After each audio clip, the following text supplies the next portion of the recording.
The longer-term challenge is how to address the existing problems and to suggest solutions to the VA's disability claims process. Now, many say the disability claims process is too complex and poorly understood. But for the men and women who have served and sacrificed and who continue to serve and sacrifice for our nation, this is an unacceptable response. They, no, really we, deserve a system that meets our needs without hassles or undue delays.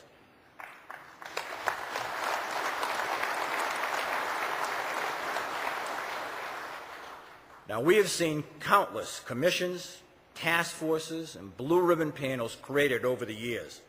And although perhaps well-intentioned at the outset, they have done little to fix the problem.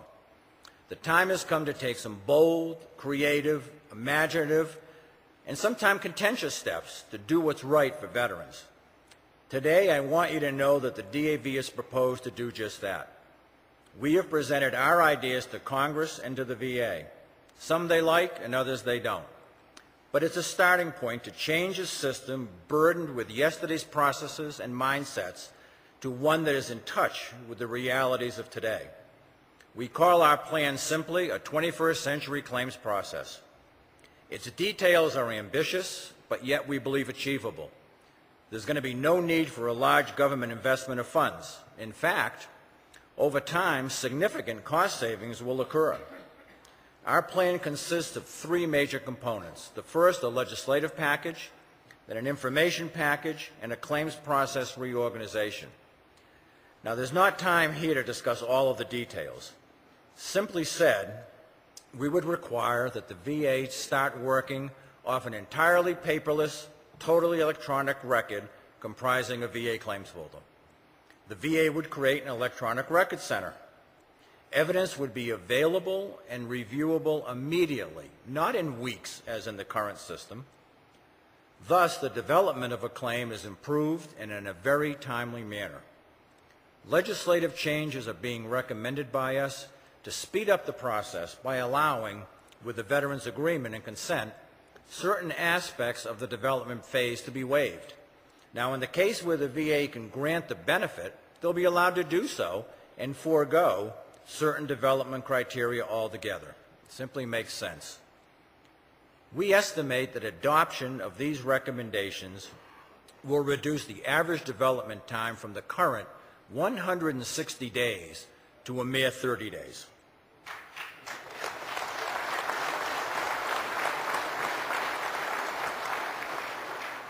Now, once fully developed, our plan allows a rating team 30 days to issue a decision.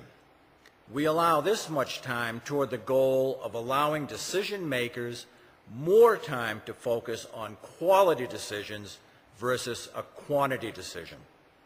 Now, we realize we don't have all the answers. However, we do offer Congress and the VA a reasonable starting point to positively influence a system currently in ruins. As the issue moves forward, DAV magazine will contain progress reports and specific details of the proposal. As I wind down my report, I want to be sure that each of you realizes how very, very important you are to our great organization. You are important as individuals, and you are important collectively as part of a very strong, vocal, dedicated, and very effective voice for change. Together, we've accomplished much. You all do it locally in your communities, in VA facilities, in your chapters, and in your departments. As chapter service officers, you're on the front lines every day, assisting veterans with their questions and their claims and their paperwork.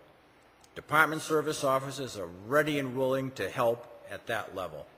Transition service officers are often the first ones seen by transitioning service members, and national service officers put it all together for us. So individually and collectively, we do it best. And I would ask at this time that all of our service officers please stand and be recognized. Stand up.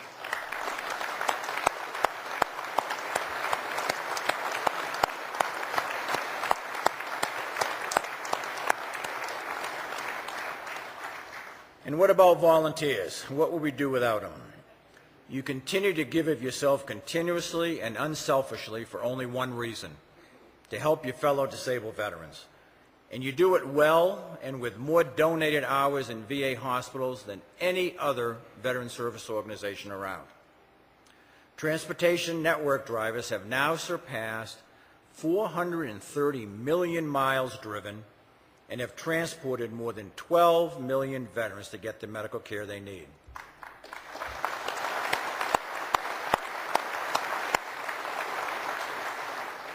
Now, you may never realize the role that volunteers play in the lives of so many. You all have our most sincere thanks for what you do. And I would ask now that all volunteers in the room please stand up and be recognized.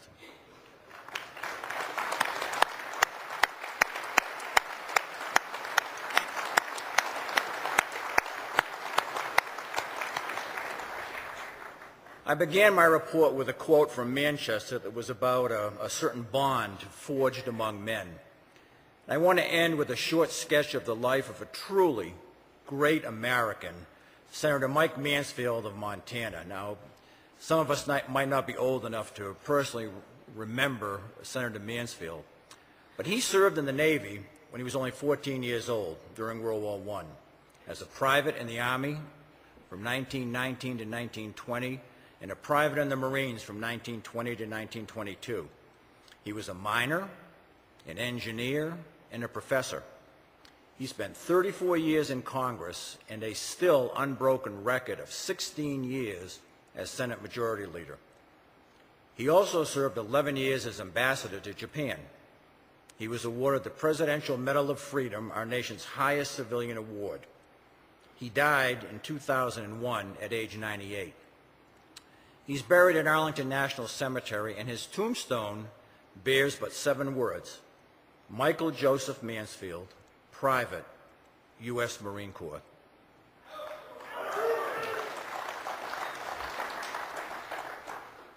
A special bond is forged in combat and in military service, a bond that one man, Manchester, believes causes men to die for one another, and another, Senator Mansfield, who believed his entire magnificent life was shaped and guided by his military service. I believe that a similar bond exists in us and in the DAV, one that's characterized by such a strong belief that we can serve no finer or greater cause than assisting our fellow disabled veterans. You have done it for so long and so well that countless veterans are far better off for it. And I know that you will continue the good fight as we have to. At this time, I want to simply recognize National Service Director Randy Reese, National Legislative Director Joe Violante, and their staffs for everything that they do to fulfill our mission of service to our nation's disabled veterans and their families at National Service and Legislative Headquarters.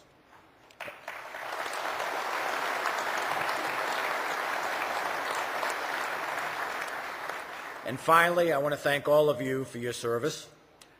And please, when you retire for tonight, in your own special way, pray for those who continue to serve and to protect our great nation. Thank you.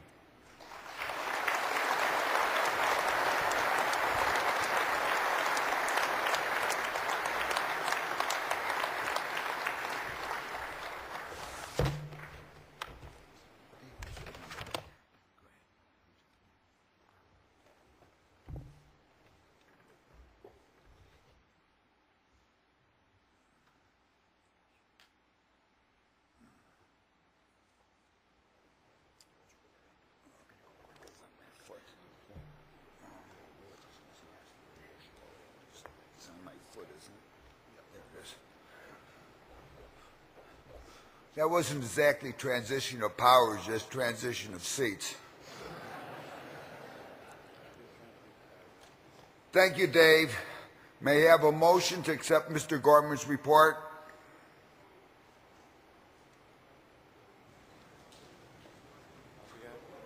Not all at once. Mike 2. Mike 2. Lee Ewing, DAV Chapter 89, Louisville, Kentucky. Make a motion to accept Mr. Gorman's report. Do I hear a second? Mike 3. Mike 3. John Ashmore, Chapter 28, South Carolina, seconds the motion. All those in favor say aye. Aye. Nay. Motion carried.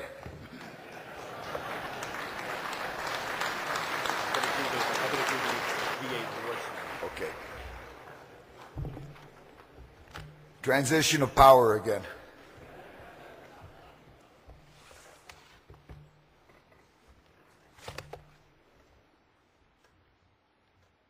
Don't want them to get too comfortable.